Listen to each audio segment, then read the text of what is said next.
디모데전서 2장 5절부터 6절까지입니다.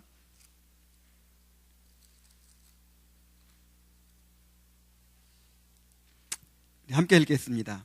4절부터 6절까지 읽죠. 시작. 하나님은 모든 사람이 구원을 받으며 진리를 아는 데 이르기를 원하시느니라. 하나님은 한 분이시요 또 하나님과 사람 사이의 중보자도 한 분이시니 곧 사람이신 그리스도 예수라. 그가 모든 사람을 위하여 자기를 대속물로 주셨으니 기약이 이르러 주신 증거니라. 아멘.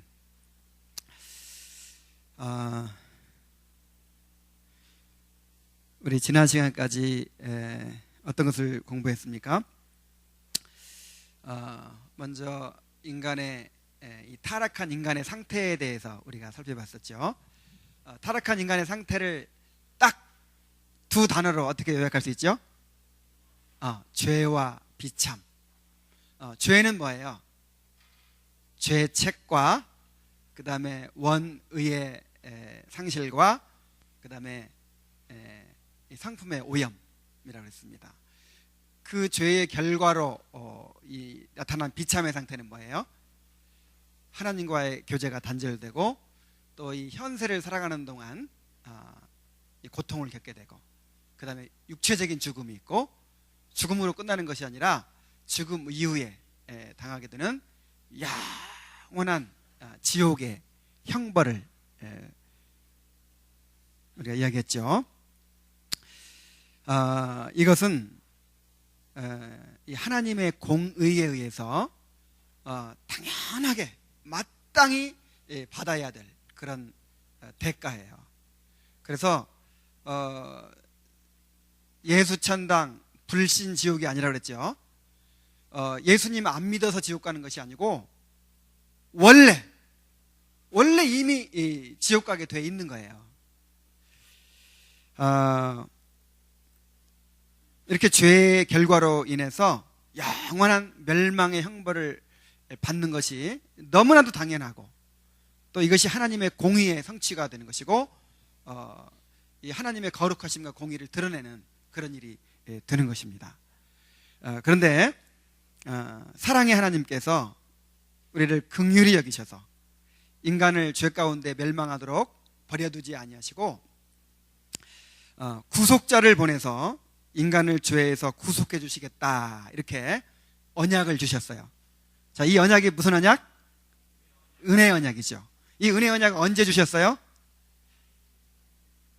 타락한 직후에 인간이 정죄받은 직후에 하나님께서 은혜 언약을 주셨죠. 그래서 이제 21문부터는 하나님이 언약하신 그대로 하나님께서 구속자를 보내서 인간의 구원을 어떻게 이루어 가시는가 하는 것을 이제 다루고 있습니다. 먼저 21문에서 하나님이 보내신 구속자가 누구신가에 대해서 먼저 이야기하고 있어요. 21문을 통해서 우리는 왜 예수님이 이 땅에 오셔야 했으며 또 왜 예수님만이 우리의 구속자가 되실 수 있는지, 우리의 구속자이신 예수님에 대해서 우리가 살펴볼 수 있게 됩니다. 자, 제21문을 우리 함께 읽어봅시다. 자, 시작. 하나님께서 선택하신 자들의 구속자는 누구십니까? 답. 하나님께서 선택하신 자들의 유일한 구속자는 주 예수 그리스도이시니 그분의 하나님의 영원하신 아들로서 사람이 되셨으며 그 후로 계속 한 위에 구별되는 두 본성이 있어 하나님이시요 사람이시니 영원토록 그러하십니다. 자, 이렇게 정리가 되어 있습니다. 할 수 있으면 여러분들에게 소책자라도 지금 스마트폰 앱으로는 다 가지고 있지만은 실제로 이걸 좀 보는 게 중요할 것 같아요. 이 한 단어 한 단어가 그냥 쓰여진 게 아니고 4년간 150명 이상의 천재적인 신학자들이 4년간에 걸쳐서 1100 몇십 회 동안 수많은 토의와 회의와 그것을 거쳐서 이 구성 자체부터 그리고 한 단어 표현까지 정말 성경의 진리를 담기 위해서 그렇게 해서 나온 것이 바로 이 웨스트민스터 신앙 고백이고, 또 소요리 문답이에요. 대요리 문답이고. 그래서 얼른 보기에는 이 말이 그냥 뭐 마음에 안 와닿을 수도 있고 한데, 이게 그냥 만들어진 게 아니거든요. 그래서 가능하면 이것을 외우는 게 좋고, 그 다음에 요것을 그대로 따라서 공부를 해가는 게 좋을 것 같아요. 한 문장 한 문장, 한 단어 한 단어를. 그래서 먼저 하나님께서 선택하신 자들 하면 누구죠? 구원받기로 선택된 자들이죠. 그러니까 하나님께서 모든 인류를 구원하는 거 아니죠. 택하신 자들을 구원하시는 것입니다. 구원받은 자들을 택하시고, 그 택하신 자들을 위해서 구속자를 보내주셨다 이 말이에요. 그 하나님께 선택하신 자들의 유일한 구속자가 바로 주 예수 그리스도시다. 이 부분을 먼저 한번 살펴보겠습니다. 유일한 구속자이신 예수님. 자, 먼저 이 구속이라는 말을 한번 이해해야 돼요. 자, 구속이 무엇입니까? 수갑 차고 경찰서 가는 게 구속이죠. 그래서 이렇게 아는 사람들이 많아요. 예수님이 우리를 구속하셨습니다. 아, 맞아. 예수님 안에 우리를 꽉 묶어버렸구나. 그 의미도 참 좋은 의미 같은데, 성경에서 말하는 의미는 아니죠. 이 구속이 무슨 뜻이냐면은, 영어로는 리뎀미션이라고 하는데, 원래 이 말이 이 노예로 팔린 사람을 어떻게 해야 구원할 수 있어요? 몸값을 치르고 사야죠. 그래서 구자는 구할 구자고, 이 속자는 산다는 말이에요. 쉽게 말하면 산다, 되산다 그런 뜻이거든요.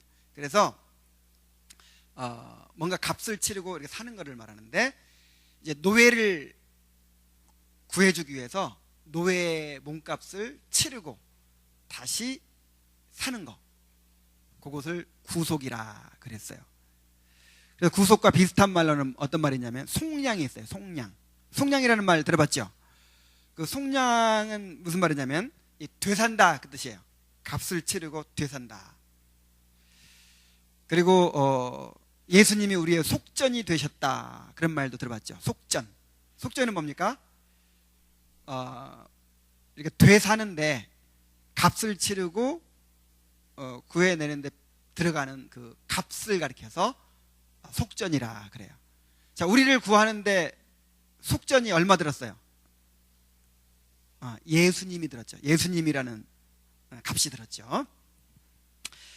그래서 구속이라는 말을 이제 성경적으로 정의하면, 죄의 노예 상태에 있는 죄인을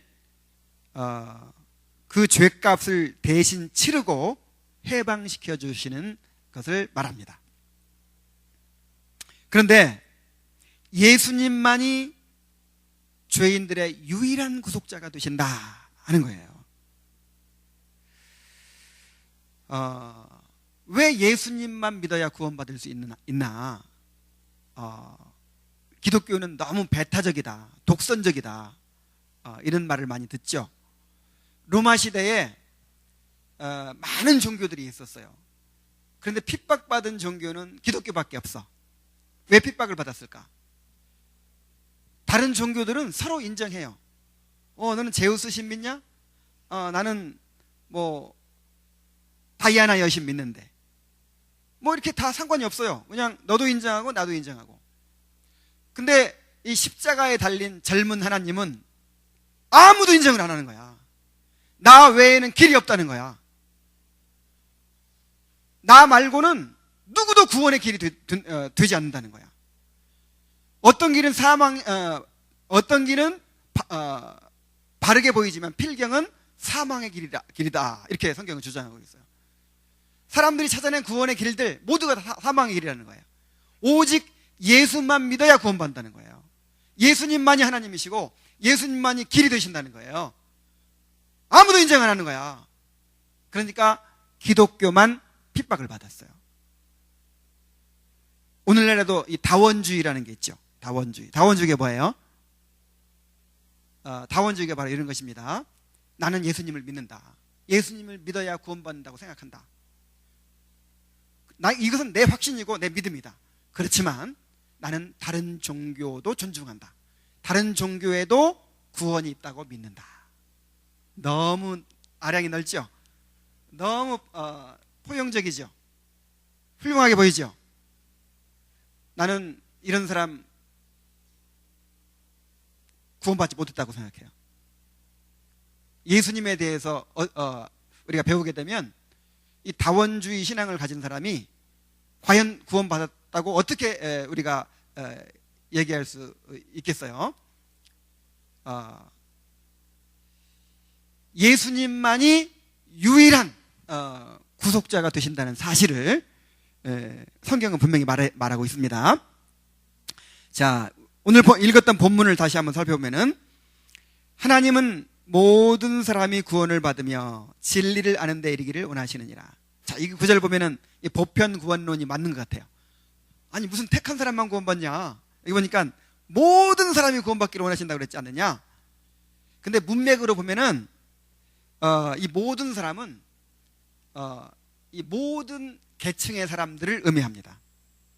여기 1절부터 보면은 그러므로 내가 첫째로 권하노니 모든 사람을 위하여 간구와 기도와 도구와 감사를 하되 임금들과 높은 지위에 있는 모든 사람들을 위하여 하라. 이는 우리가 모든 경건과 단정함으로 고요하고 평안한 생활을 하려면 그래서 임금들 중에도 구원받은 사람이 있겠죠. 그 다음에 또 노예들 중에도 있겠죠. 꼭 가난한 사람만 구원받는 게 아니에요. 부자들 가운데 구원받는 사람이 있겠죠. 그래서 남녀노소 빈부 귀천을 막론하고 모든 계층에서 하나님의 택하신 자들은 구원을 받습니다. 그걸 말하는 거예요. 그래서 하나님이 이제 구속자를 보내주시는데 하나님은 한 분이시요 또 하나님과 사람 사이에 중보자도 몇 분이에요?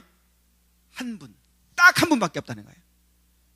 하나님과 사람 사이에 연결시켜 줄 수 있는 중보자, 하나님께서 구원의 길로 보내주신 구속자는 한 분밖에 없어. 한 분. 그분이 누구라고요?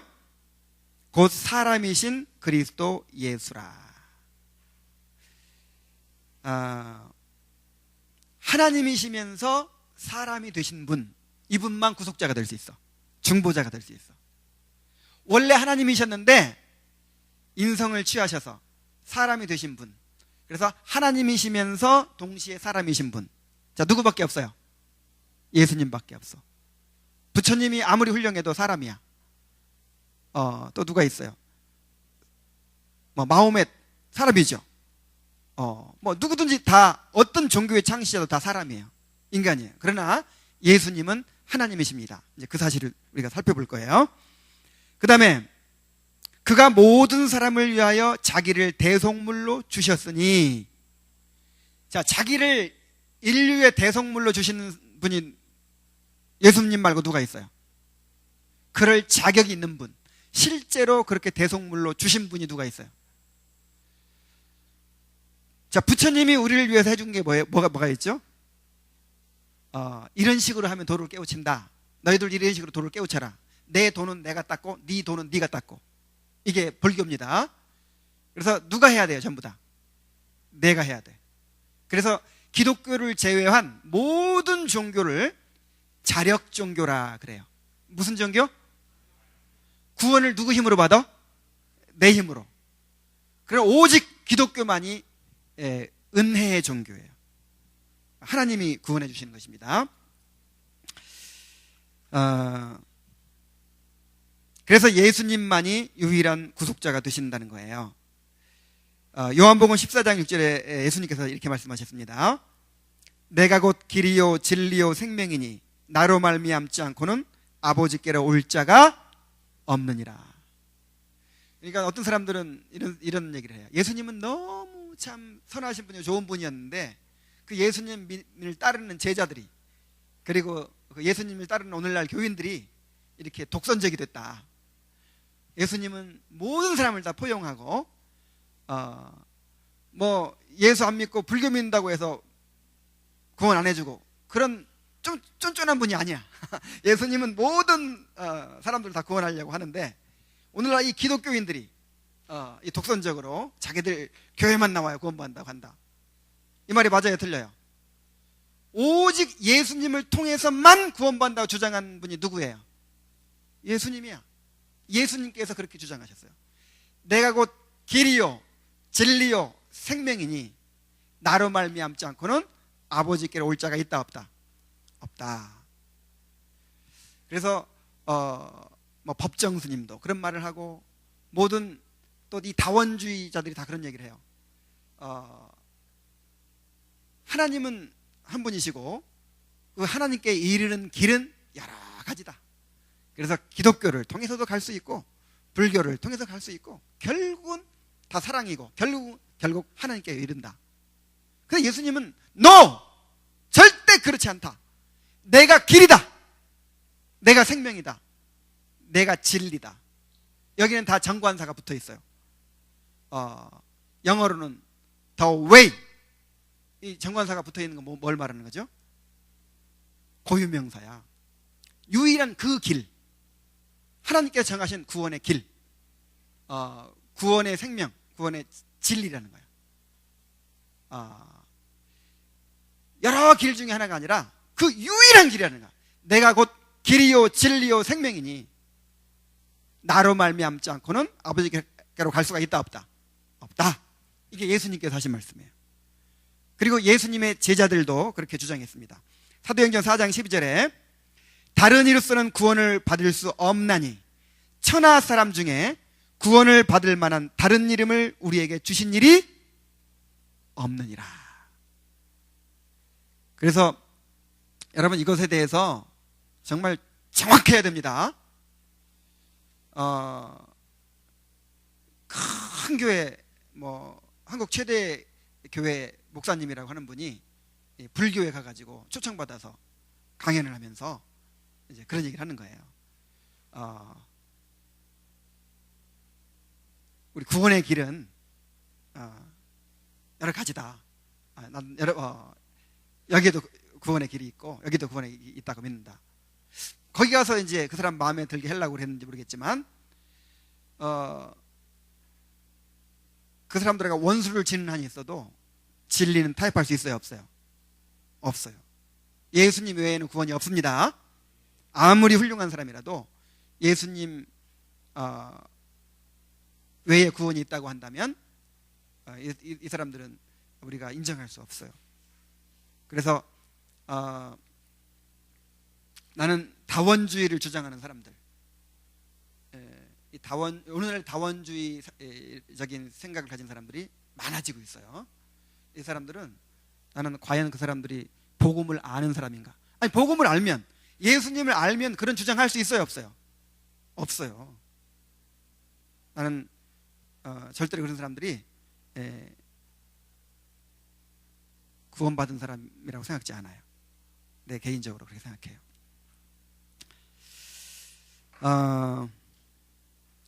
그 다음에 그는 하나님의 영원한 아들로서 사람이 되셨다, 이렇게 얘기하고 있죠. 하나님의 무슨 아들? 영원한 아들. 자, 예수님이 하나님의 아들로 불리우죠. 이 하나님의 아들이라는 의미가 뭘까요? 하나님의 아들, 그러니까 어떤 이미지가 떠오릅니까? 하나님께서 예수님을 만드셨구나. 꼭 인간처럼 이렇게 낳지는 않았더라도 하나님이 예수님을 만드셨구나 라든지, 아니면 예수님이 하나님보다는 좀 이렇게 밑에구나, 하나님으로부터 나왔으니까, 이런 생각을 하기 쉽죠. 근데 절대로 그런 의미로 쓰여진 게 아닙니다. 성경에서 하나님의 아들이라고 할 때 인간처럼 아버지와 아들의 관계로 생각해서는 안 돼요. 성경에 하나님의 아들이라는 표현이 많이 나옵니다. 이스라엘 백성도 하나님의 아들이라고 불리운 적이 있고 천사들도 하나님의 아들이라고 불리죠. 욥기 1장에 보면은 하나님의 아들들이 모였고 그 다음에 사단도 와서 모였다, 이렇게 하나님 앞에 섰다, 이런 내용이 나오죠. 거기서 하나님의 아들들은 바로 천사들을 가리키거든요. 그 다음에 왕도, 이스라엘의 왕도 하나님의 아들로 불리우기도 하고, 또 우리 구원받은 성도들도 하나님의 아들로 불리우고, 또 예수님도 하나님의 아들로 불리우는데, 그 하나님의 아들이라는 의미가 다 달라요. 이스라엘이나 왕에 대해서는 이제 하나님의 아들이라 그렇게 했을 때 어떤 의미로 쓰여진 거냐면은 하나님이 인정하시고 세우셨다, 그런 의미로 하나님의 아들이라고 이렇게 표현한 거예요. 그 다음에 천사들을 하나님의 아들이라고 하신 것은 하나님께서 창조하셨다는 거, 그리고 하나님을 섬기도록 그렇게 세우셨다, 이런 의미로 또 아들이라고 표현한 거예요. 구원받은 성도들은 어떻게 해서 아들이 되죠?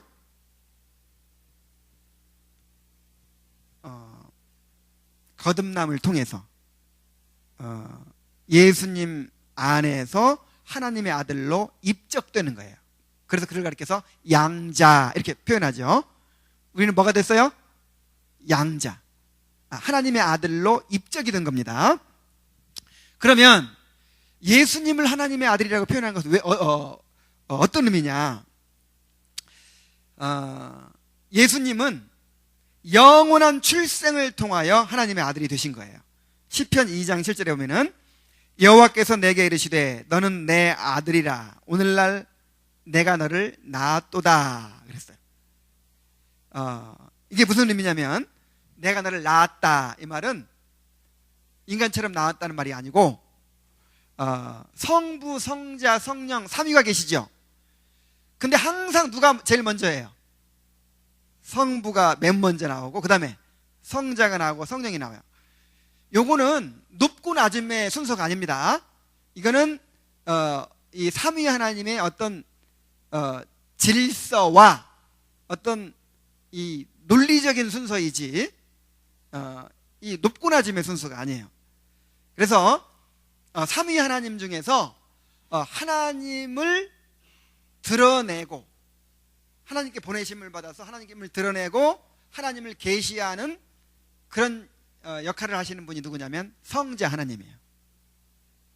그래서 그런 의미에서 하나님의 보내심을 받고, 또 성부 하나님의 보내심을 받고, 그 다음에 성부 하나님을 계시하시는 분이라는 의미에서 낳았다, 이렇게 표현이 되는 것입니다. 그래서 삼위 하나님이 똑같이 시작도 끝도 없는 영원한 분이시거든요. 그래서 예수님을 하나님의 아들이라고 할 때는 하나님이란 뜻이에요.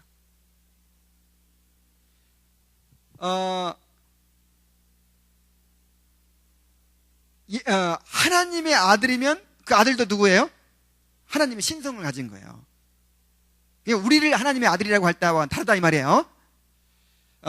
그래서 이 신약 성경에서 예수님을 하나님의 아들이라고 표현할 때는 그 신성을 얘기한 거예요. 신성. 그 증거가 뭐냐면은 예를 들어서 요한복음 5장 18절 같은 데 보면은 한번 찾아보세요. 요한복음 5장 18절.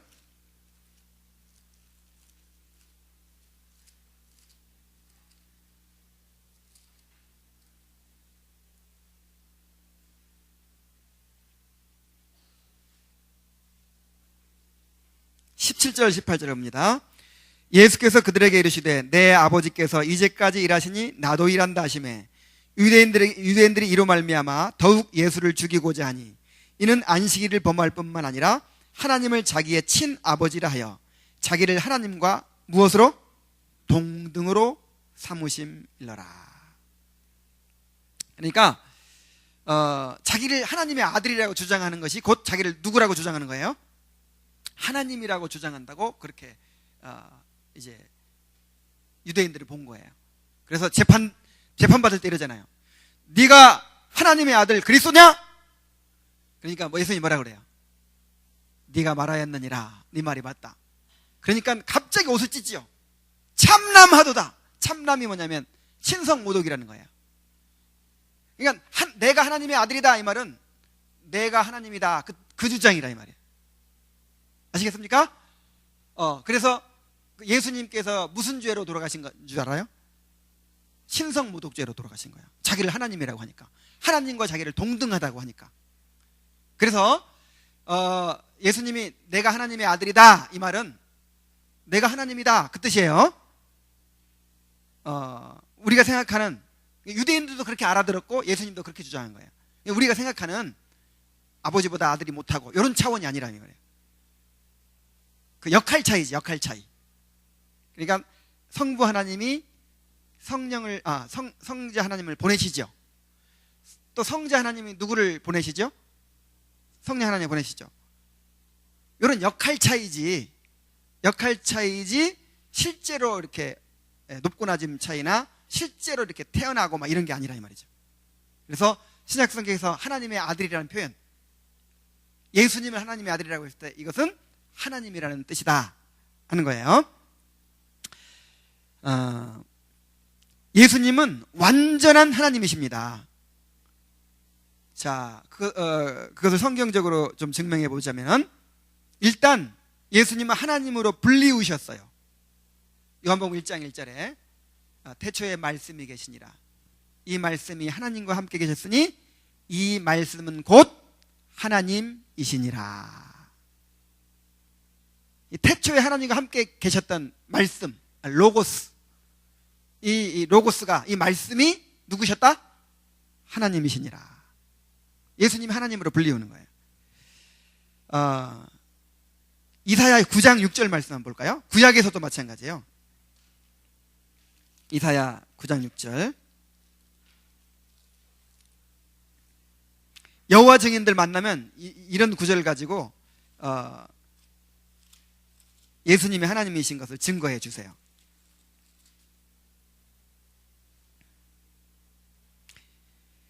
이는 한 아기가 우리에게 낳고 한 아들을 우리에게 주신 바 되었는데, 이게 누구예요? 예수님이죠. 그의 어깨에는 정사를 메었고 그의 이름은 기묘자라, 모사라, 전능하신 하나님이라. 누가 전능하신 하나님이라고? 아기로 오신 예수님이 전능하신 하나님이라. 영존하시는 아버지라. 그러니까 성경에서 아버지라고 할 때, 또 아들이라고 할 때 우리가 자꾸만 인간 아버지 아들 생각하면 안 돼요. 여기서 아버지가 무슨 뜻이냐면 만물이 그에게로부터 나온 그런 창조주의 어떤 개념으로 아버지라고 한 거예요. 영존하시는 아버지, 예수님이 영존하시는 아버지예요. 만물이 다 예수님께로부터 나왔으니까. 평강의 왕이라 할 것입니다. 여기 분명히 명백하게 예수님을 전능하신 하나님이라고 부르죠. 영존하신 아버지라고 부르죠. 도마가 예수님과 가까이서 늘 예수님은 땀 냄새 맡고 식사 같이 하고 잠 같이 잤던 그 제자인 도마가 뭐라고 고백합니까? 나의 주, 나의 하나님이십니다. 그러니까 예수님이 뭐라고 그래요? 어이, 그런 소리 말아라. 내가 무슨 하나님이냐 그랬어요? 받아들이죠? 그래, 네 말이 맞다. 주는 그리스도시요 살아계신 하나님의 아들이시니이다. 이 살아계신 하나님의 아들이라는 말이 요게 하나님이라는 뜻인데, 예수님께서 네 말이 맞다. 이것은 아무나 깨닫지 못하는 건데 아버지께서 깨닫게 해주신 거다. 그렇게 인정하셨죠. 우리 한 구절만 더 볼까요? 로마서 9장 5절. 성경에 예수님을 하나님이라고 부른 구절들이 많습니다. 9장 5절.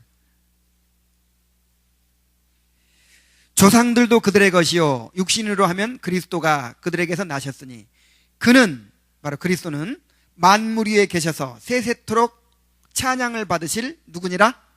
하나님이시니라. 세세토록 찬양 받으실 하나님, 이분이 누구예요? 예수님이십니다. 그리고 신약 성경에 이제 667이나 기록된 주라는 명칭, 예수님을 누구라고 불러요? 주, 큐리오스라고 부르거든요.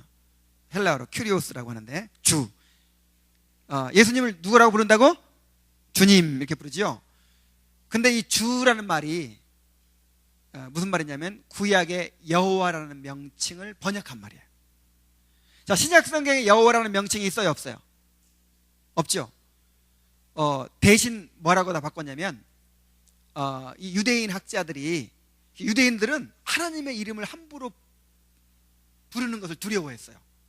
여호와의 이름을 망령되이 일컫지 말라, 이 계명 때문에 하나님의 이름은 입에 함부로 올리고 함부로 쓰고 그러면 막 벌 받을 것 같아가지고 구약 성경의 여호와라는 이름을 이제 헬라 문화권이니까 헬라어로 전부 번역해야 될 거 아니에요.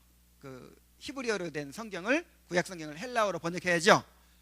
번역할 때 이 여호와라는 명칭을 전부 다 큐리오스, 주라는 명칭으로 고쳤어요. 그래서 신약 성경의 저자들도 이것을 따라서 이제 구약의 여호와라는 명칭을 주라고 다 바꾼 거예요.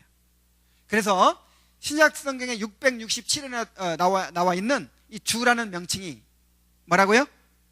여호와. 그래서 예수님은 주님이십니다. 너희가 예수를 주로 고백하면 할 때 그 주가 뭐예요? 여호와 하나님을 말하는 거예요. 나의 주, 나의 하나님이십니다. 그러니까 예수님을 주로 고백한다는 것은 하나님으로 고백한다는 뜻입니다. 여호와니까, 여호와 하나님. 그리고 아까도 말했지만은 신약 성경에서 125회나 하나님의 아들로 불리우셨어요. 자, 그 다음에 실제로 예수님이 하나님의 속성을 가지고 계신다는 것을 기록하고 있어요. 영원성, 전능성, 전지하심, 또 어느 곳에나 계시는 편재, 그 다음에 거룩하시고 의로우심, 이런 하나님만이 가지신 속성을 가지고 계신다고요. 그 다음에 하나님으로서의 사역을 행하십니다. 예수님이 창조했다고 나와 있어요. 히브리서 1장 1절로 3절에 보면 만물이 그로 말미암아 창조됐다. 요한복음 1장 1절 이하에 보면은 만물이 그로 말미암아 지은 바 되었다. 예수님이 창조주입니다. 그 다음에 율법을 주셨어요. 나는 너희에게 이르노니 하면서 친히 율법을 주시는 거예요. 이 법을 주시는 분 누구예요? 하나님이시죠. 그 다음에 내 죄사함을 받았느니라. 죄를 사할 수 있는 분은 누구만 사할 수 있죠? 하나님만 사할 수 있죠. 근데 예수님이 죄를 사하시잖아. 그리고 예수님이 심판하시죠? 누구만 심판하실 수 있어요? 하나님만. 그래서 하나님으로서의 사역을 행하시는 것으로 봐서도 예수님 하나님이시다. 그 다음에 결정적으로 예수님이 예배를 받으십니다. 아까 로마서 9장 5절에 그는 세세토록 찬양을 받으실 하나님이시니라. 예배를 받으시는 거예요. 요한계시록에 보면은 수없이 많은 찬양들이 나오고 예배가 나오는데 다 누구에게 돌려드리는 예배냐면 대부분 우리를 구속하신 예수님께 올려드리는 예배예요. 그러니까 예수님은 하나님이시죠. 뭐 조금 모자란 하나님이에요? 완전한 하나님이에요? 완전하신 하나님. 이 땅에 사람이 되어 내려오셨으니까 조금 부족한 하나님인가요? 그렇지 않습니다. 완전한 하나님이 인성을 입으신 거예요. 자, 예수님은 완전한 하나님이십니다. 그런데 동시에 완전한 사람이 되셨어요. 인간으로서 똑같이 잉태되시고 10달 동안 뱃속에서 자궁 속에서 자라시다가 인간처럼 똑같이 응애하고 출생하셨어요. 그리고 어린아이로부터 점점 어른에 이르기까지 성장 과정을 거치셨어요. 뿐만 아니라 인간의 연약함을 똑같이 지니셨어요. 예수님도 배고프셨죠. 예수님도 피곤하셨죠. 예수님도 고통을 느끼셨죠. 십자가에서 피 흘리실 때 내가 목마르다 하시고 또 고통받으실 때 신음하시고 또 피가 났죠. 피 흘리셨죠. 그리고 죽으셨어요.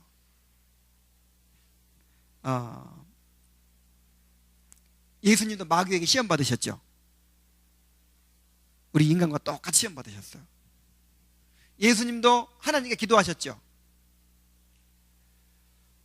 그래서 예수님은 우리 인간과 똑같은 하나님이셨습니다. 사람이셨습니다. 완전한 사람이셨어요. 그래서 예수님을 기묘자라고 그랬잖아. 기묘자.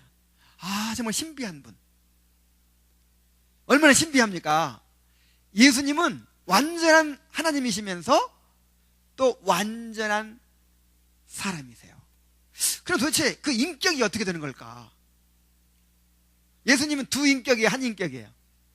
자, 인격이라는 말은 그 사람의 존재인데 인격이 둘이면 두 사람인 거예요. 다중인격. 그러니까 그 예를 들어서 그 영화 같은 데 보면은 한 사람 속에 다른 인격이 들어가 버리잖아. 자, 그런 존재였을까? 사람 안에 하나님이 싹 들어와 가지고 하나님도 살고 사람도 살고. 그게 아니에요. 한 인격이에요. 몇 인격? 그래서 일위라 그래요. 한 위. 위격, 한 위격. 그 하나님에 대해서는 인격이라고 안 그러고 위격이라 그런다 그랬죠. 한 위격. 한 위격에 신성과 인성이 결합되어 있다 하는 거예요. 그래서 로마서 9장 5절에 보면은 조상들도 그들의 조상이며 육신으로는 그리스도께서 그들에게 나셨으나 그냥 똑같이 사람이 됐단 말이에요. 사람인데 동시에 그는 만물 위에 계셔서 영원히 송축받으실 하나님이시라. 근데 여기서 주의할 게 있는데 이 두 본성이 뭐를 가리키죠? 신성과 인성. 이 신성과 인성은 서로 분리되지 않아. 신성 따로 놀고 인성 따로 놀고 이러지 않다 이 말이야. 결합돼 있어. 연합돼 있어. 그리고 전환되지 않아. 신성이 인성이 돼버리고 인성이 신성이 돼버리고 이러지 않아. 그리고 합성되지 않아. 신성과 인성이 섞여버려. 이러지 않다 이 말이에요. 그리고 혼동되지도 않아. 구별되면서도 분리되진 않아. 또 서로 나누질 않는다 이 말이에요. 근데 이 상태가 언제부터 언제까지예요? 예수님께서 이 땅에 계시는 동안? 아니에요. 영원해요. 예수님께서 인성을 입으셨는데 그 인성 입으신 것은 영원해요. 예수님은 영원히 사람이 되셨어요.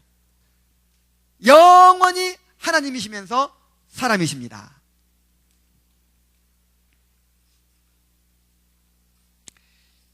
정말 참 신비하지요. 그런데 왜 예수님께서 이렇게 하나님이신데 세세에 찬양받으실 하나님이신데 무한하신 하나님, 우리 하나님에 대해서 배웠죠?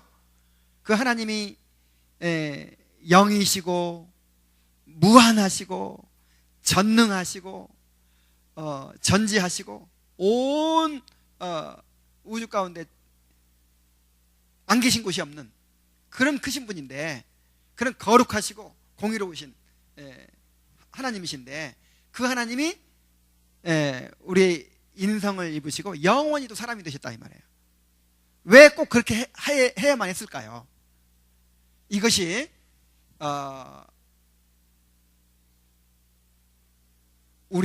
왜 예수님께서 유일한 구속자가 되시는가 하는 설명이 되기도 합니다. 자, 왜 그리스도께서 하나님이시면서 동시에 사람이 되셔야만 했을까요? 자, 먼저 사람이 꼭 되셔야만 했던 이유를 우리가 한번 살펴보면요,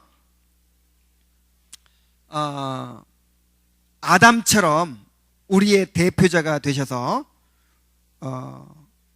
우리의 구원을 이루시기 위해서입니다.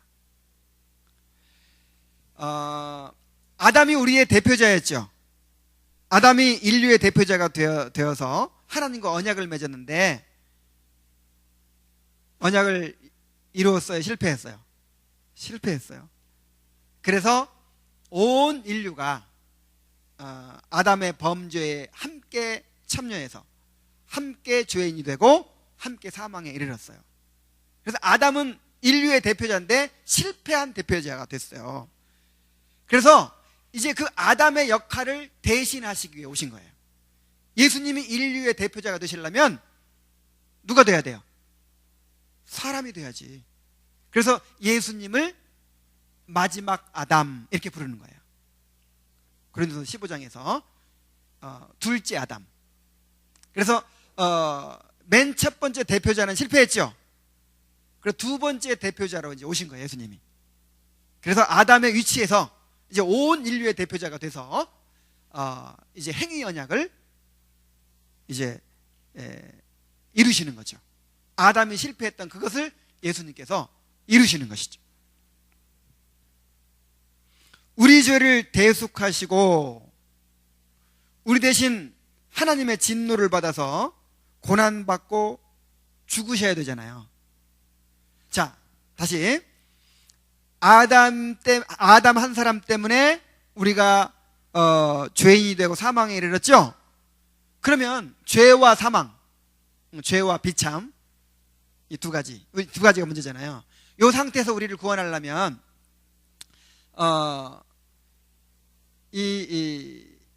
한 가지는 죄값을 치러야 돼. 죄값을. 그죠? 또 한 가지는 아담이 실패했던 완전한 의를 이루어야 돼. 그래서 이 죄값을 치르는 것을 소극적 순종이라고 하고, 또 완전한 율법을 지켜서 완전한 의를 이루는 것을 적극적 순종이라고 하죠. 예수님께서는 자기 몸을 대속물로 내어주셔서 우리가 받아야 될 죄값을 대신 받으셨어요. 그래서 우리를 이 영원한 지옥의 형벌에서, 죄책에서 우리를 건져주셨습니다. 그리고 이제 하나님 앞에 우리가 설 수 있는 의가 있어야 되잖아요. 원의를 상실했잖아요, 우리가. 그래서 예수님께서 율법을 완전히 지키시고 순종하신 거예요, 우리 대신. 그래서 아담 한 사람 때문에 죄인이 되고 사망에 이른 것처럼 예수님 한 분 때문에 예수 믿는 사람들은 다 의인이 되고 이제 생명을 얻게 되는 것이죠. 자, 그러기 위해서는 사람이 되셔야만 하는 것입니다. 자, 두 번째로 왜 사람이 되셔야만 합니까? 우리의 대제사장이 되어 하나님과의 화목을 이루시기 위해서입니다. 방금 첫 번째 이제 역할은 뭐냐면 양의 역할이라고 할 수 있어요. 양. 자, 구약 시대에 죄인이 용서받고 하나님과 관계가 회복되려면 양이 필요하죠. 그 다음에 그 양을 통해서 제사 드려줄 제사장이 필요해요. 근데 예수님은 양도 되시고 누구도 되십니까? 제사장도 되시는 거예요.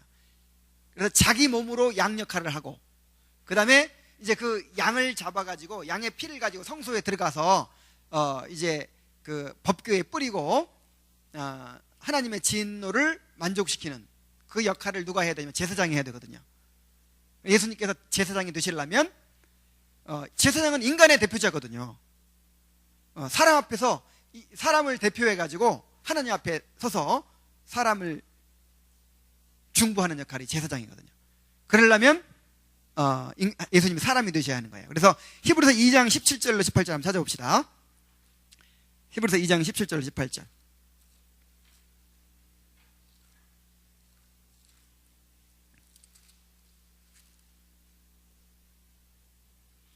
그러므로 그가 범사의 형제들과 같이 되심이 마땅하도다. 이는 형제들처럼 이 인간이 된 이유는 하나님의 일에 자비하고 신실한 대제사장이 되어 백성의 죄를 속량하려 하심이라. 그가 시험을 받아 고난을 당하셨은즉 시험 받는 자들을 능히 도우실 수 있느니라 그랬어요. 자, 세 번째, 왜 예수님께서 사람이 되셔야만 했는가? 우리에게 하나님을 보여주시기 위해서였어요. 자, 하나님과 우리 인간은 무한한 질적 차이가 있어요. 그래서 우리가 하나님을 볼 수 있어요, 없어요? 없죠? 연구하고 더듬어 찾아가지고 하나님 만날 수 없어요. 그래서 하나님이 인간이 볼 수 있도록, 만질 수 있도록, 느낄 수 있도록 인간이 되어 오셔야만 했어요. 그래서 흔히 이런 예를 많이 들죠. 예를 들어서 어떤 사람이 길을 가고 있는데 개미가 개미떼가 막 어디로 이동하고 있는데 그쪽이 불타는 곳이었대요. 그래가지고 이쪽으로 좀 갔으면 좋겠는데 얘기해 주면 알아들어요, 못 알아들어요? 방법이 뭐밖에 없어요. 내가 개미가 돼가지고 이제 내가 알고 있는 거를 가르쳐 줄 수밖에 없어요. 하여간 비슷한 예가 될 수 있을지 모르겠는데, 어쨌든 하나님이 우리를 사랑하시지만, 우리와 함께하고 싶으시지만, 우리에게 뭔가 구원의 길을 가르쳐 주고 싶지만, 하나님이 어떤 분인가를 알려주고 싶지만 전달이 안 되는 거야. 우리가 하나님을 볼 수도 없고 느낄 수도 없고 알 수도 없어. 그래서 예수님께서 인간의 몸을 입으시고 우리에게 오신 거예요. 그래서 요한복음 1장 18절에 보면은 본래 하나님을 본 사람이 없으되 아버지 품속에 있는 독생하신 하나님이 나타내셨느니라 그랬어요. 우리 히브리서 1장 1절로 2절에는 우리 한번 같이 찾아봅시다. 히브리서 1장 1절로 2절.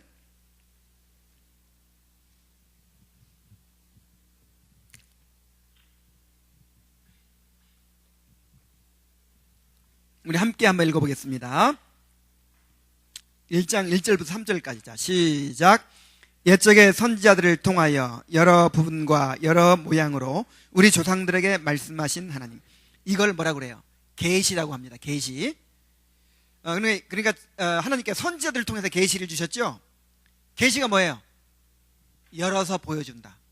하나님이 자기를 열어서 보여주는 거예요. 이걸 계시라고 하는데, 이 계시의 방법 외에는 하나님 말 길이 없어요. 그래서 그 계시의 방법이 뭐예요? 선지자들을 통해서 여러 부분과 여러 모양으로, 때로는 꿈으로, 환상으로, 때로는 율법으로, 성막으로, 제사 제도로, 아니면 어떤 말씀으로, 제비뽑기로, 구약의 여러 가지 방법으로 자기를 계시해 주셨어요. 그런데 이 모든 날 마지막에는 누구를 통해서?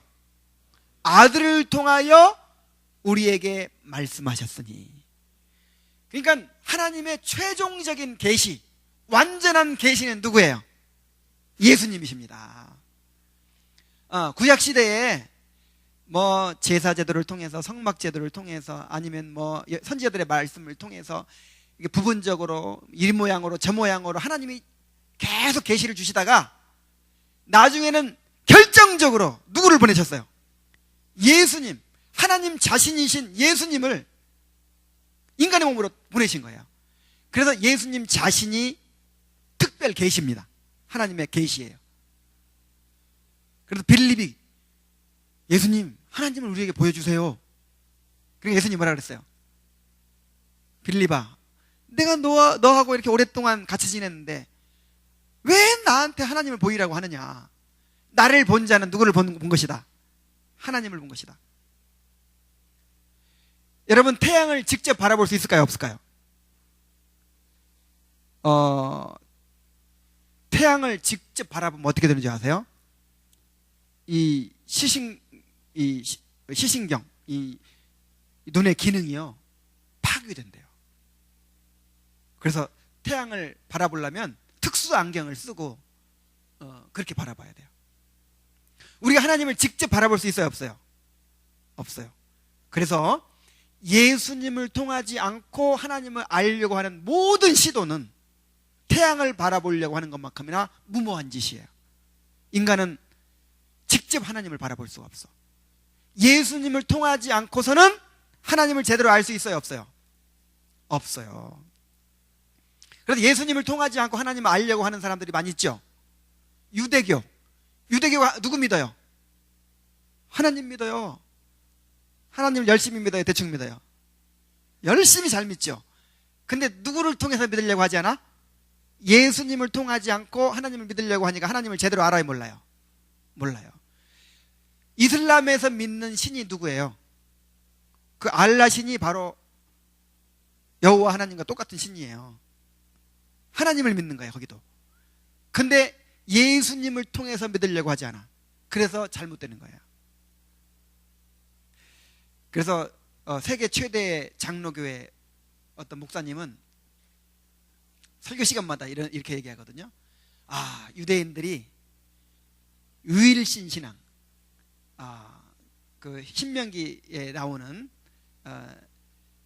너희 하나님 여호와는 유일한 하나님이시니 마음을 다하고 뜻을 다하고 목숨을 다하여 사랑하라. 이 말씀을 슈에마라고 해가지고 막 이렇게 외우고 벽에 이 문설주에 이렇게 넣어놓고 날마다 그걸 가르치고 이렇게 철저하게 유대인들이 그 유일신 하나님에 대한 여호와 하나님에 대한 신앙이 투철하다는 거예요. 그리고 11조도 철저하게 내고, 그래서 오늘날 복을 받아가지고 그렇게 유일신 신앙이 투철하다 보니까 하나님을 잘 믿다 보니까 오늘날 복을 받아서 오늘날 유대인들이 노벨상을 제일 많이 받고 오늘날 세계 경제를 주름잡고. 이게 맞아요, 틀려요? 유대인들이 하나님 잘 믿는 거예요, 못 믿는 거예요? 그러니까 하나님 잘 믿는다는 게 뭐냐면 예수님을 통해서 하나님 믿는 게 잘 믿는 거예요. 예수님을 인정하지 않으면 그거는 하나님을 반역하는 거예요. 유대인들은 예수님을 누구로 믿어요? 사기꾼으로 믿어요. 차라리 이슬람 사람들은 예수님을 선지자 중에 하나라고는 인정해. 근데 유대인들은 누구라고 믿어? 사기꾼이라고 믿어요. 근데 어떻게 유대인들이 하나님 잘 믿는 겁니까? 어떻게 유대인들이 복 받은 겁니까?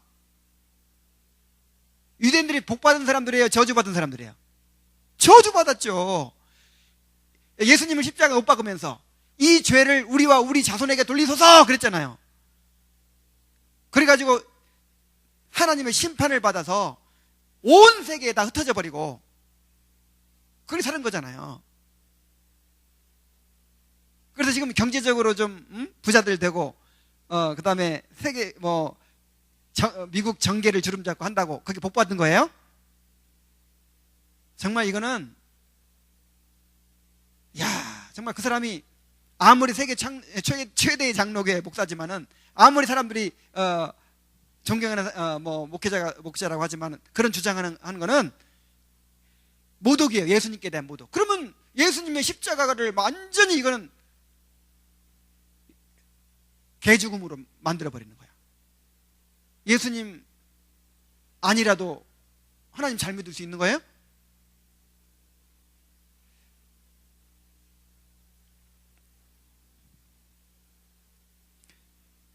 이 모든 날 마지막에는 아들을 통하여 우리에게 말씀하셨으니 이 아들을 만유의 상속자로 세우시고 또 그로 말미암아 모든 세계를 지으셨느니라.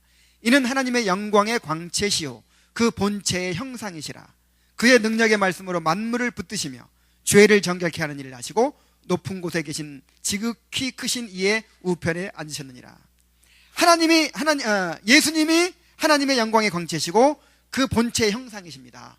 다시 말해서 이 전류가 흐르고 있어요. 이 본당 안에 전기가 흐르고 있는 전기줄이 지금 다 배선이 되어 있는데 그 전기가 흐르고 있는 게 보여요, 안 보여요? 안 보이죠? 근데 뭘 통해서 알 수 있어요? 이 불빛을 통해 알 수 있어. 전기줄이 저기 있구나. 전기가 흐르고 있구나. 뭘 통해 알 수 있어요? 이 광채를 통해서 알 수 있죠. 예수님이 바로 그런 역할이라 이 말이에요. 우리가 하나님을 볼 수 없기 때문에 예수님이 볼 수 있게 자기를 인간의 몸으로 드러내 주셨어요. 그래서 예수님을 알아야 누구를 알 수 있어요? 하나님을 알 수 있어요. 예수님을 영접해야, 예수님을 믿어야 하나님을 알 수 있고 하나님을 믿을 수가 있는 것입니다. 그래서 예수님께서 사람이 되신 이유가 뭐라고요? 우리에게 하나님을 보여주시기 위해서다.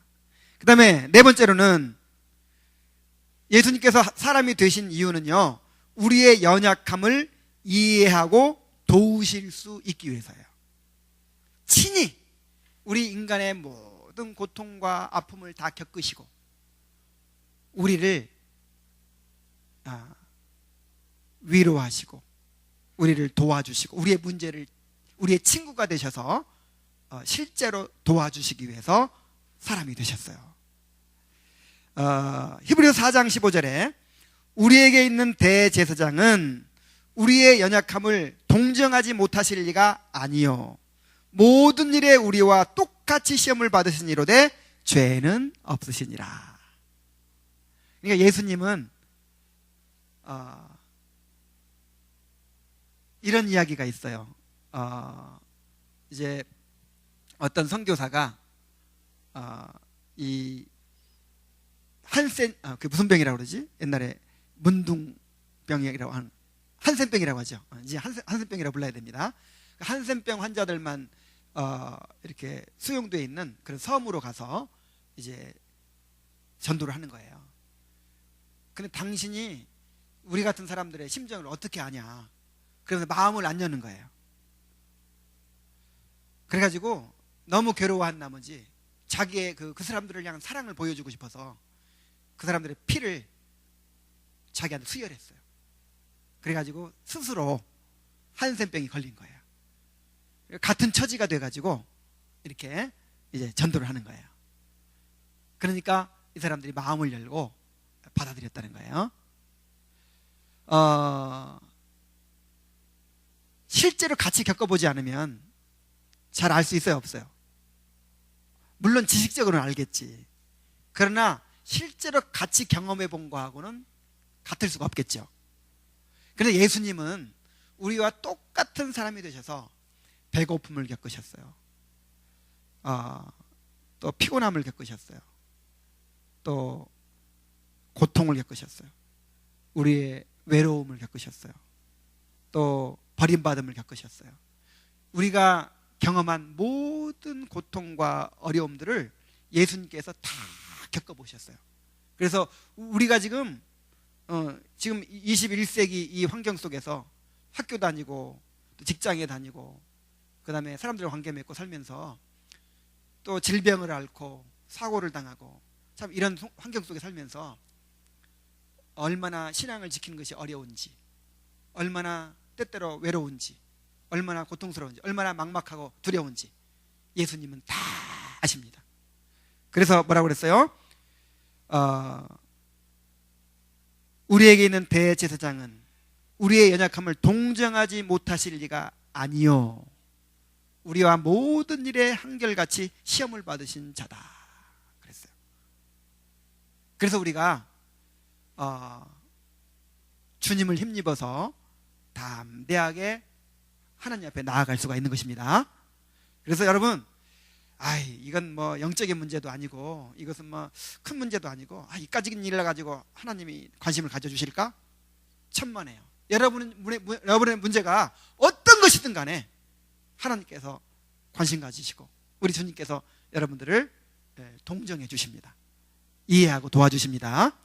어떤 문제든지 여러분의 어떤 의심이 들고 회의가 들고 분노가 일어나고 뭐 의심이 생겨 두렵고 뭐 염려가 생기든지 간에 어떤 문제든지 간에 가지고 하나님께 나아가세요. 자, 4장 15절 16절 다시 한번 우리가 한번 읽어봅시다. 우리에게 있는 대제사장은 히브리서 4장 15절 16절이에요. 우리에게 있는 대제사장은 우리의 연약함을 동정하지 못하실 리가 아니요 모든 일에 우리와 똑같이 시험을 받은 이시로되 죄는 없으시니라. 그러므로 우리는 긍휼하심을 받고 때를 따라 돕는 은혜를 얻기 위하여 은혜의 보좌 앞에 담대히 나아갈 것이니라. 긍휼하심은 불쌍히 여기심을 받고 때를 따라 돕는 은혜, 시시때때로 은혜가 필요하잖아요. 은혜의 보좌 앞에 담대히 나아갈 것이니라. 우리가 부족하고 연약해도 끊임없이 나아가서 그 은혜를 힘입어야 됩니다. 그 다음에 5번째로 왜 예수님께 사람이 되셔야 했습니까? 우리의 모범이 되시기 위해서. 자, 우리가 어떤 모델이 있어야 될 거 아니에요. 여러분, 누구처럼 살아야 잘 사는 거예요? 누가 표준이에요? 완벽한 표준이 한 분 정도 있어야 될 거 아니에요. 어떤 분이 진짜 완벽한 표준인 줄 알고 그 부분 따라가려고 했더니 실제로 딱 알고 보니까 이분도 역시 죄인이야. 어릴 때는 우리 부모가 최고 완벽한 분인 줄 알았는데 장성해서 같이 어른이 돼 보니까 장성해 보니까 부모도 한계가 있죠. 부모도 죄인이야. 약점이 있고 단점이 있어. 누구도 사람으로서는 이 세상 누구도 완벽하게 우리의 모델이 될 뿐, 본받아야 할 뿐이 없어. 근데 누가 있어요? 예수님. 근데 예수님이 사람이 아니시고 만약에 천사로 오셨다, 하나님으로 오셨다, 그럼 모범이 될 수 있어요, 없어요? 안 되죠. 하나님이니까 그 정도 하지. 천사니까 그 정도 하지.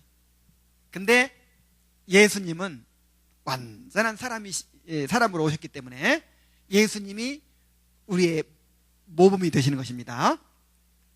그래서 요한복음 13장 15절에 내가 너희에게 행한 것 같이 너희도 행하게 하려 하여 본을 보였노라. 빌립보서 2장 5절에 너희 안에 이 마음을 품으라 곧 그리스도 예수의 마음이니 그랬어요. 근데 예수님은 단지 모범만 보여주신 것이 아니고 실제로 우리와 연합하셔서 그렇게 만들어 가십니다. 누가? 예수님이. 이걸 오해하면 안 돼요. 자, 내가 이렇게 살았으니까 자, 너희도 나 따라서 해라, 이게 아니에요. 부처님처럼 이렇게만 끝낸 것이 아니고 모범도 보여주시고 실제로 우리와 연합하셔서 함께 가시는 거예요. 여기까지. 그래서 우리의 구원의 완성을 이루십니다. 자, 아담처럼 우리의 대표자가 되어서 행위 언약을 완성하시고 우리의 구원을 이루시기 위해서 사람이 되셔야 했고, 우리의 대제사장이 되어 하나님과의 화목을 이루시기 위해서, 또 우리에게 하나님을 보여주시기 위해서, 우리의 연약함을 이해하고 도우실 수 있기 위해서, 또 우리의 모범이 되시기 위해서 예수님이 꼭 사람이 되셔야만 했어요. 근데 우리의 구속자이신 그리스도께서 인간이면서 동시에 꼭 하나님이셔야만 하는 이유는 또 뭘까요? 왜 석가모니는 구속자가 될 수 없고 부처님은 아니야, 석가모니가 부처님이지, 공자님은 구속자가 될 수 없을까요? 그 이유가 있습니다. 꼭 구속자는 하나님이시면서 동시에 사람이셔야만 되는 거예요. 신성과 인성을 같이 가지고 계셔야만 구속자가 되실 수 있는 거예요.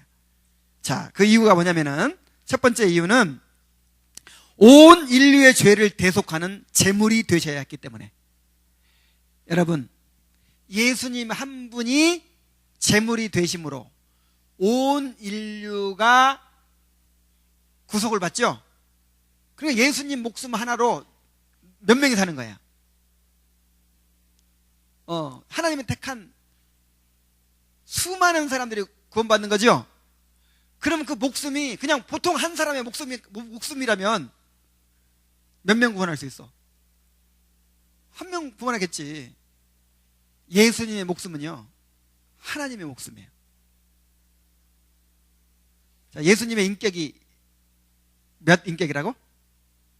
신성과 인성을 가지고 계시지만 한 인격이라고 그랬죠. 한 분이에요, 한 분. 예수님 한 분. 그래서 예수님이 죽으실 때 물론 신이 죽은 것이 아니라 인간이 죽으셨겠지만 하나님이신 분이 죽으신 거예요. 하나님의 몸값이야. 그래서 온 인류를 구원하고도 남는 거예요.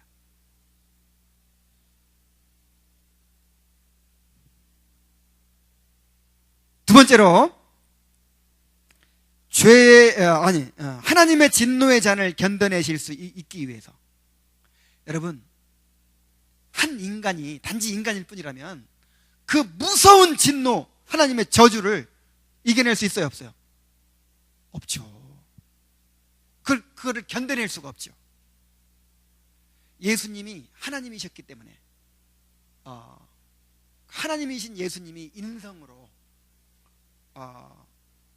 이제 그 하나님의 진노와 저주를 다 감당해 내신 거예요.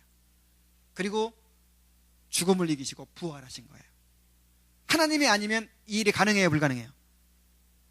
불가능하죠. 자기 죄로 죽을 수밖에 없는 거예요. 그러나 예수님은 하나님이셨기 때문에 인성으로는, 육체로는 고난을 받아 죽으시고 영으로는 살리심을 받으셨다 그랬죠. 예수님은 이제 하나님이셨기 때문에 죽음에서 다시 부활하신 거예요. 죽음을 이기신 거예요. 그 하나님의 진노와 저주를 다 견뎌내시고 담당해내시고 부활하셔서 우리의 주님이 되신 것입니다. 그 다음에 세 번째로는 죄의 유혹을 이겨내시고 율법의 완전한 성취를 이루시기 위해서 하나님이셔야만 했어요. 그러니까 예수님이 인간이시기만 했다면, 물론 이제 아담 같은 이제 상태의 인간이죠. 이제 죄성이 없는. 그렇지만 아담도 실패했잖아요. 그러니까 예수님은 꼭 성공하라는 보장이 있어요, 없어요? 없죠. 그 죄의 유혹을 이기고, 그 다음에 율법을 완전히, 그러니까 말하자면 죄성이 없을 뿐만 아니라 우리처럼 수없이 마음으로 죄를 짓죠. 그 한 번의 생각조차도 그냥 죄를 알지도 못한다 그래서 예수님은. 그러니까 예수님은 인성을 가지셨지만 정말 또 신성을 가지고 계시기 때문에 이 죄를 철저하게 이겨낼 수 있었고, 그 다음에 또 율법을 완전하게 이루실 수 있었던 거예요.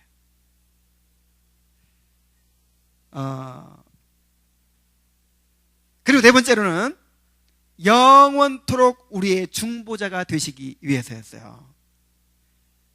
영원토록 우리와 함께 하시기 위해서였어요. 예수님은 하나님이신 동시에 사람이시기 때문에 우리가 예수님 안에서 하나님과 함께 할 수 있는 거예요. 그러니까 우리가 구원받아도 우리는 피조물입니다. 성경에 나오는 천사의 모습을 보세요. 천사들이 하나님과 막 손잡고 놀아요? 그렇지 않죠? 천사가 하나님을 볼 수 있어요, 없어요? 천사도 하나님을 볼 수 없어요. 그러니까 하나님과 피조물과의 그 관계는요, 아무리 천국에 가서도 하나님은 하나님이고 피조물은 피조물인 거예요. 근데 우리가 늘 하나님과 함께하고 대화하고 교제할 수 있기 위해서는 중보자가 필요한 거야. 그래서 하나님이 영원히 인간의 몸을 입으신 거예요. 예수님이 영원히 사람이신 거예요, 영원히. 그리고 우리가 하늘나라 가서도 누구 때문에 하나님과 함께 할 수 있어요? 예수님 때문에. 예수님이 인간의 몸을 입으시고 우리와 함께 하기 때문에 하나님이 우리와 함께하게 되신 거예요. 그래서 임마누엘이라 하죠. 하나님 우리와 함께 하신다.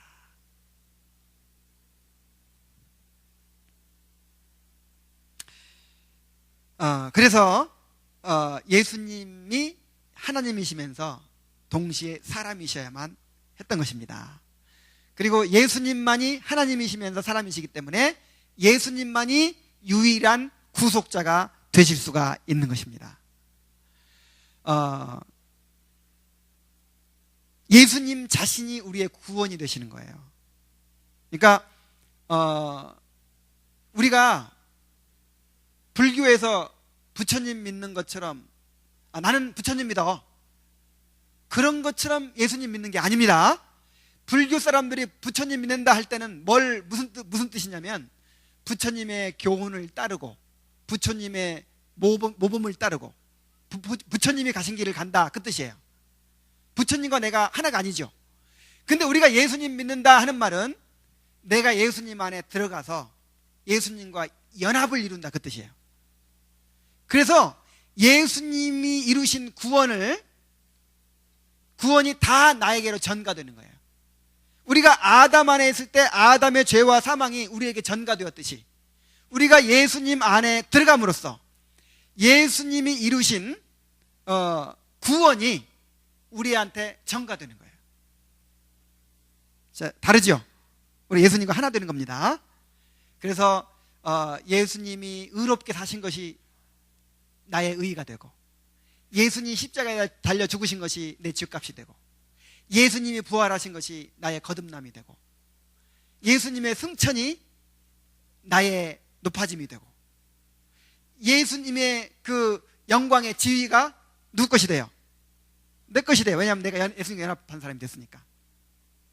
그래서 우리의 삶은 철저하게 예수님 안에 있어요. 우리가 얻을 모든 축복이 예수님 안에 있어요.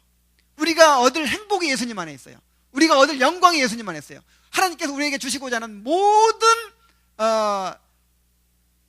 이제 상급이 예수님 안에 있어요. 그래서 바울 사도가 그렇게 고백한 거예요.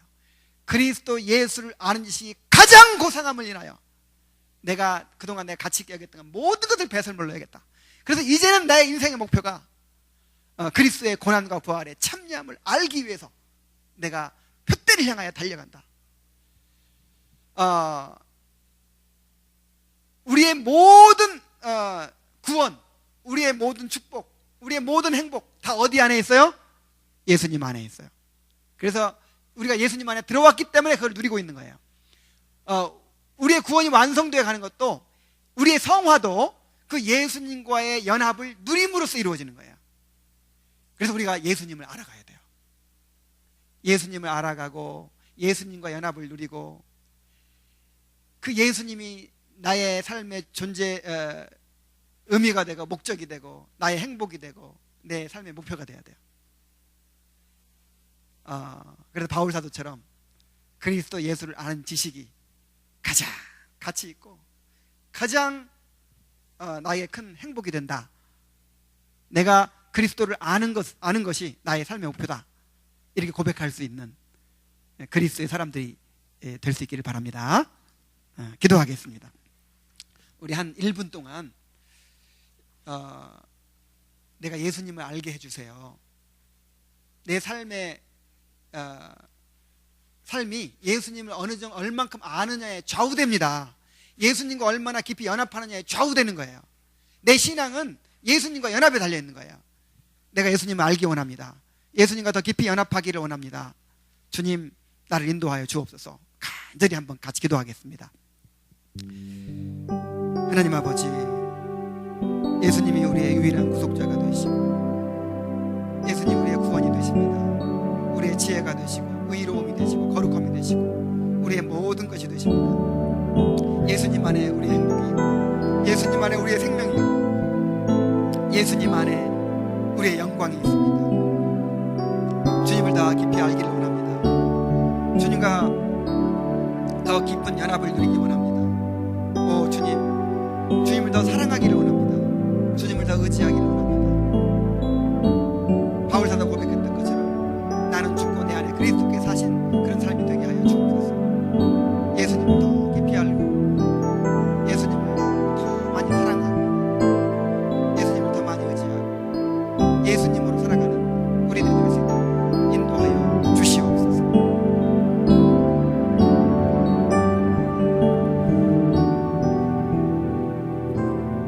하나님 아버지, 오늘 오묘하신 예수님에 대해서 우리가 배우면서 우리가 예수님에 대해서 너무 많이 알지 못한다는 것을 깨달았습니다.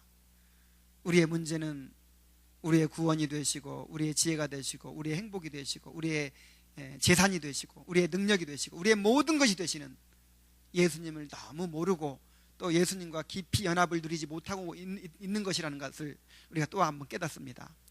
주님, 예수님을 알기 원합니다. 예수님과 더 깊이 연합하기를 원합니다. 그래서 바울 사도처럼 그리스도 예수를 아는 지식이 가장 가치 있다고, 또 내가 예수님을 알기 위해서 사노라고 이렇게 고백하는 우리들이 될 수 있도록 인도하여 주옵소서. 나는 죽고 내 안에 그리스도께서 사신다는 그런 고백을 할 수 있는 우리가 될 수 있도록 도와주옵소서. 예수님의 이름으로 기도하옵나이다. 아멘.